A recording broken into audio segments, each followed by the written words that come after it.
அனைவருக்கும் வணக்கம். இன்றைக்கி காணொளி வேல்மாறலை 48 நாள் படித்தா போதுமா அப்படிங்கிற ஒரு தலைப்பு தான். கண்டிப்பாக 48 நாள் பத்தாது. ஏன் அப்படின்னா நமக்கு பிரச்சனை நிறையா இருக்குது. அப்போ அந்த பிரச்சனைகள் தீர்ற வரைக்கும் நம்ம வேல்மாறலை படித்து தான் ஆகணும். அப்போ எதுக்கு இந்த வேல்மாறல், இந்த தெய்வ பாசுரங்கள்லாம் உருவாக்கப்பட்டது அப்படிங்கிற முதல்ல நீங்கள் தெரிஞ்சுக்கணும். நீங்கள் எல்லாம் நிறைய பேர் என்ன நினச்சிக்கிறாங்க, வேல்மாறல்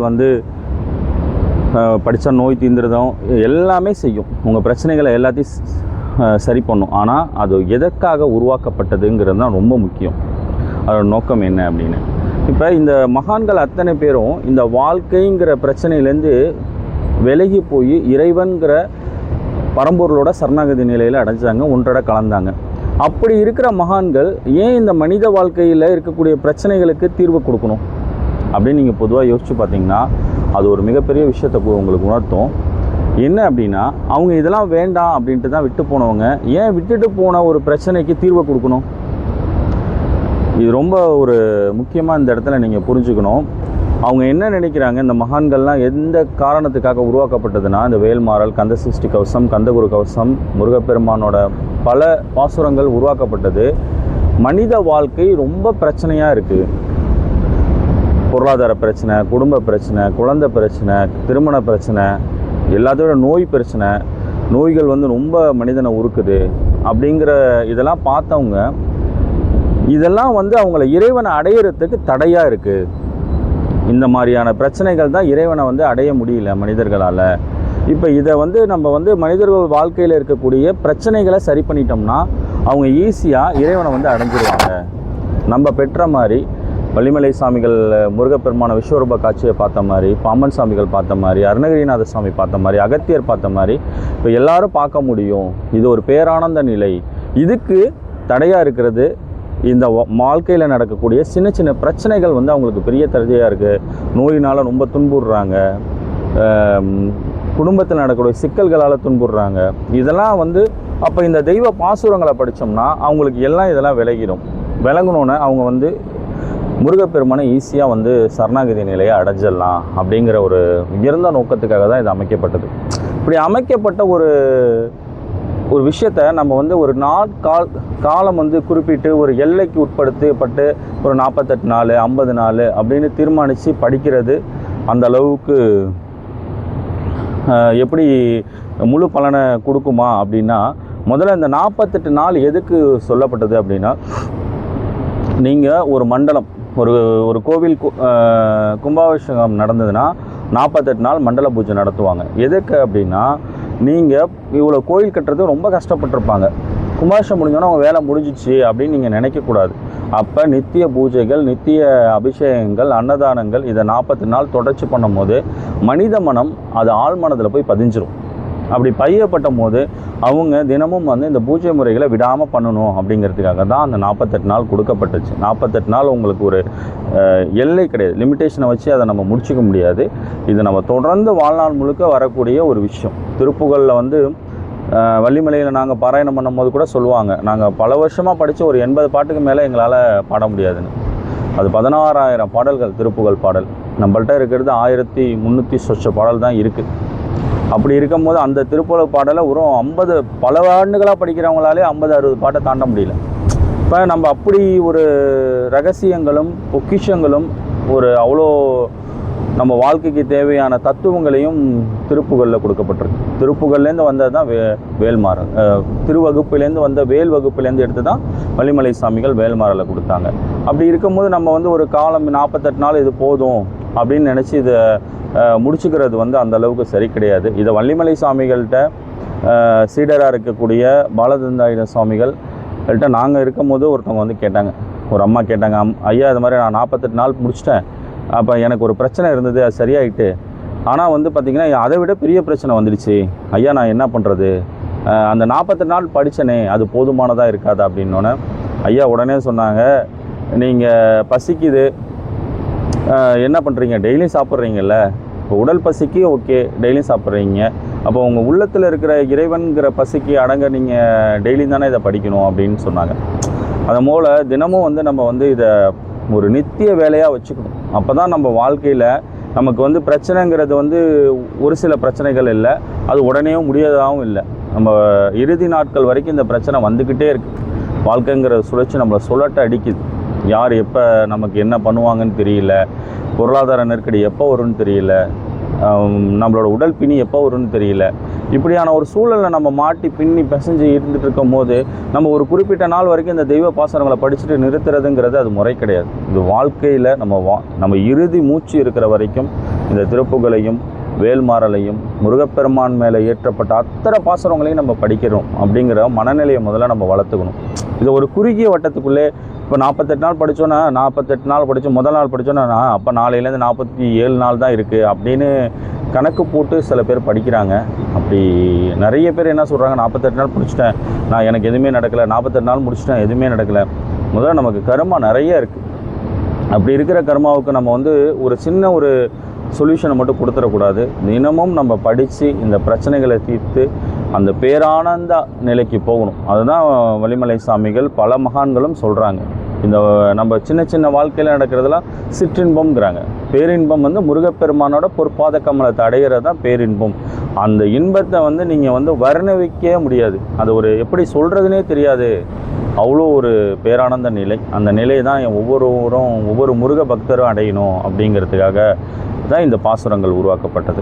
இப்போ இன்னொரு நேற்று ஒரு தங்கை கேட்டிருந்தாங்க, ஐயா இந்த மாதிரி ஒரு ஜாதகம், இந்த மாதிரி பரிகாரம், இதெல்லாம் பற்றி என்ன யாராவது இருந்தால் சொல்லுங்கள் அப்படின்னாங்க. முதல்ல ஒன்று புரிஞ்சுங்க, இந்த ஜாதகம் பரிகாரம்லாம் இதெல்லாம் யார் பார்க்கணுன்னா, இப்போ நீங்கள் ஒரு சஷ்டிக்கோ ஒரு கார்த்திகைக்கோ போனீங்கன்னா, இப்போ திருச்செந்தூர் போனீங்கன்னா நீண்ட வரிசையில் ஒரு மக்கள் இருப்பாங்க. அவங்க எதுவுமே பண்ண மாட்டாங்க. போய் முருகர்கிட்ட போய் முருகா எனக்கு எதாவது பார்த்து பண்ணிவிடு அப்படின்னு சொல்லிட்டு இந்த கஷ்டப்படுறேன் அப்படி வந்தவங்க, அவங்க ஒரு பாசுரங்களை அவங்களுக்கு படிக்க தெரிஞ்சால் கூட படிக்க மாட்டாங்க. அவங்களுக்கு அந்த மனம் வேலை செய்யாது. இப்போ அந்த மாதிரி ஆட்களுக்கு இந்த ஜாதகம் இதெல்லாம் பார்க்கலாம். நீங்கள் தெய்வ பாசுரங்களை திருப்புகளையும் வேல்மாறைகளையும் படிக்கிறவங்க எந்த ஜாதகத்தையும் பார்க்க வேணாம். உங்களுக்கு எந்த விஷயமும் வேலை செய்யாது.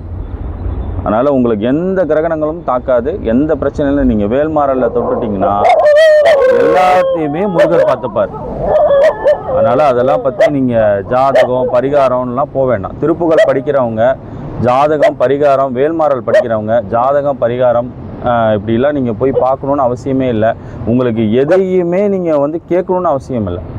எல்லாத்தையுமே முருகப்பெருமான் அவரோட கருணைக்குள்ளே உங்களை அரவணைச்சி உங்களை ஒரு பேரானந்த நிலைக்குள்ளே கொண்டு போவார். அவரோட பார்வை பட்டால் போதும். நமக்கு ஏன் வந்து சின்ன சின்ன விஷயங்களுக்கெல்லாம் போய் அந்த பரிகாரம் இந்த பரிகாரம்னு பார்க்குறதோட எல்லாமா பாவிச்சிருக்கிற முருகப்பெருமானோட கருணைக்குள்ளே போயிட்டோம்னா நமக்கு எந்த பிரச்சனையும் கேட்க வேணும். எல்லாம் அவன் பார்த்துப்பான். இந்த மகான்கள்லாம் பாருங்களேன், அடிக்கடி ஒரு வார்த்தை சொல்லுவாங்க, எல்லாம் அவன் செயல், நான் என்ன செய்வேன் அப்படிம்பாங்க. எல்லாம் அவன் பார்த்துப்பான். ஏன்னா அவங்க அந்த அசைக்க முடியாத நம்பிக்கை இந்த திருப்புகள் மேலே படித்து அந்த மனம் வந்து அந்த கருணையே வடிவான முருகரை போய் கலந்துரும். அப்படின்னா நீங்கள் எது பார்த்தாலும், அதான் வள்ளிமலை சாமிகள் ஒரு இதில் அந்த அவங்களோட வாழ்க்கை குறிப்பில் குறிப்பிட்றாங்க, வேல்மாறல் படிச்சுட்டு திருப்புகள் பாராயினா இரவாயிடுச்சு, 1:30 மணி மேலே ஆகிட்டு உணவு எடுத்துகிட்டு வர மறந்துட்டார்.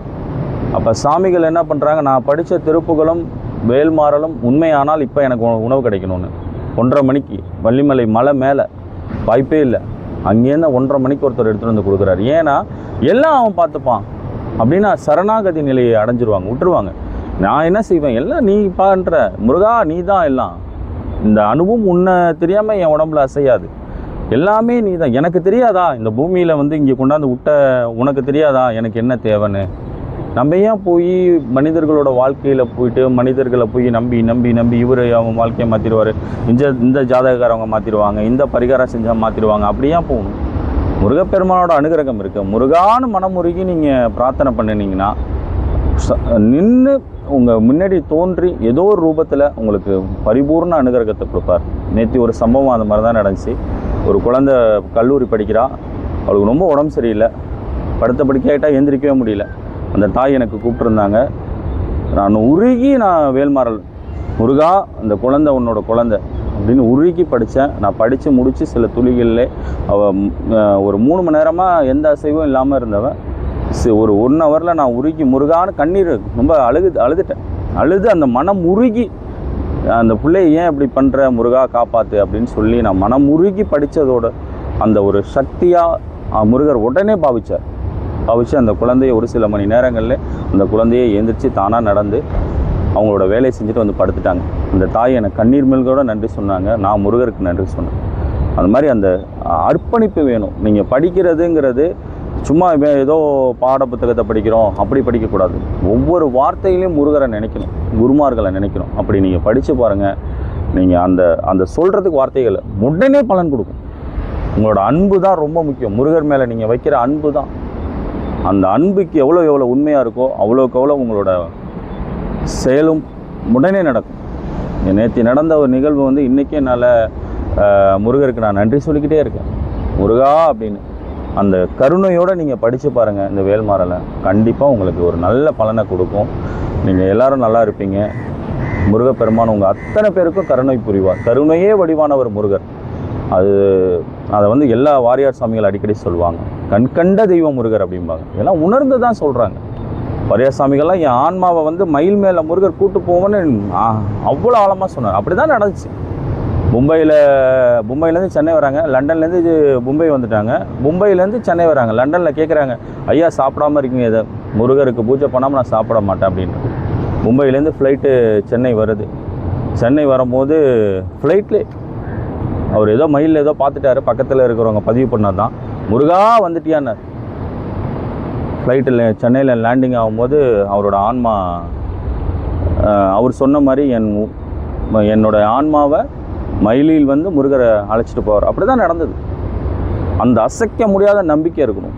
நம்ம வந்து ஒரு சிறு துளி கூட நம்ம வந்து நம்பிக்கை இழந்துடக்கூடாது. முருகர் தான் நம்ம எல்லா விஷயமும். முருகா முருகா முருகா, முருகருக்கோட சக்திக்கு நிகர் அவர் தான் கண்கண்ட தெய்வம். வேறு எங்கேயும் போய் யாருக்கிட்டையும் போய் இவங்க மாற்றிடுவாங்கன்னு போகாதீங்க. முருகர்கிட்ட பேசுங்க, மனம் உருங்கி பேசுங்க. ரொம்ப ரொம்ப முக்கியம் மனம். உங்கள் கண்கள்லேருந்து தண்ணீர் வரணும். அந்த தண்ணீருக்கு அவர் பதில் சொல்லுவார். இந்த தகவல் உங்களோட பரிமாறிக்கிட்டதில் ரொம்ப சந்தோஷம். முருகா சரணம். முருகர் புகழ் ஓங்குக. எல்லாம் நல்லா இருப்போம். முருகப்பெருமானோட குருமார்கள் சொன்ன மாதிரி முருகப்பெருமானோட பாத கமலத்தை அடையிறதுக்காக இந்த பாசுரங்களை படிப்போம்னு நினச்சி படிப்போம். வெற்றியே நடக்கும். வாழ்க்கையில் எல்லா பிரச்சனையும் அவர் பார்த்துப்பார். நன்றி.